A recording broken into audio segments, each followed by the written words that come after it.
Easy byte channel ద్వారా ఈరోజు spongy dosa, రాగి పిండితో స్పాంజీ దోశ తయారు చేసే విధానం చెప్తున్నాను. ఇది చాలా హెల్త్కి మంచిది. రాగి జావ కాకుండా, రాగి దోశ కాకుండా ఇది స్పాంజీ రొట్టె కింద వస్తుంది. చాలా మెత్తగా స్మూత్గా ఉంటుంది. పిల్లలు చాలా ఇష్టపడతారు. బ్రేక్ఫాస్ట్ కింద కూడా చేసుకోవచ్చు. ఇది తయారు చేసే విధానం చెప్తాను. దీనికి కావాల్సిన పదార్థాలు: కప్పు పెరుగు, కప్పు ఉప్మా రవ్వ, తెల్ల రవ్వ అనమాట, సూజీ రవ్వ అంటారు దీన్ని, రాగి పిండి, తరుక్కున్న ఉల్లిపాయ ముక్కలు, కొత్తిమీర, పచ్చిమిరపకాయలు వేసుకోవాలి. ఇవన్నీ ఫస్ట్ ఓ బౌల్లోకి పెరుగు తీసుకుని రవ్వ నానబెట్టుకోవాలి. ఒక 10 నిమిషాల సేపు నానాలి రవ్వ ఇలాగా.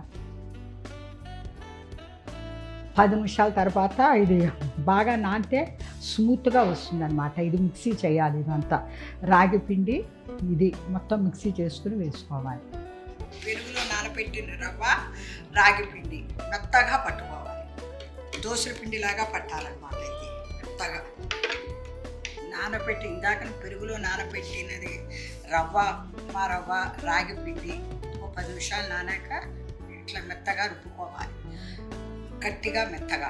అందులో కాసిన ఉల్లిపాయలు, పచ్చిమిరపకాయలు సన్నగా తరుక్కున్న వేసుకోవాలి.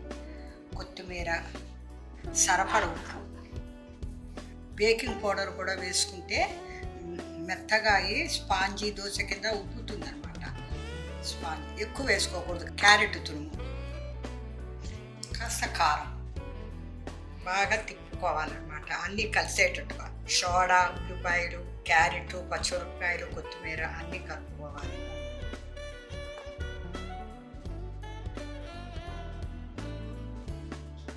ధనియా పౌడర్ కూడా వేసుకో సువాసనకి.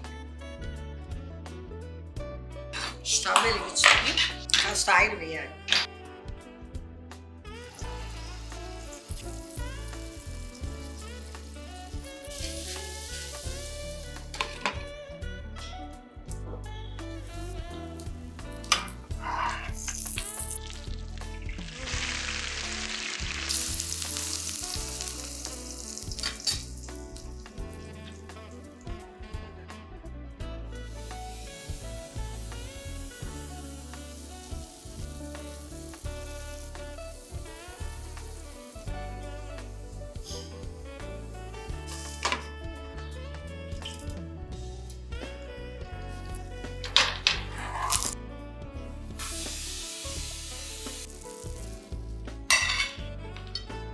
రాగి పిండితో స్పాంజీ దోశ తయారీ. దీంట్లోకి పల్లీలు, టమోటా చట్నీ చాలా టేస్టీగా ఉంటుంది. మెత్తగా ఉంటుంది. ఇలా ముంచు తింటే బ్రహ్మాండంగా ఉంటుంది. చాలా టేస్టీగా ఉంటుంది. పల్లీ టమోటా చట్నీ.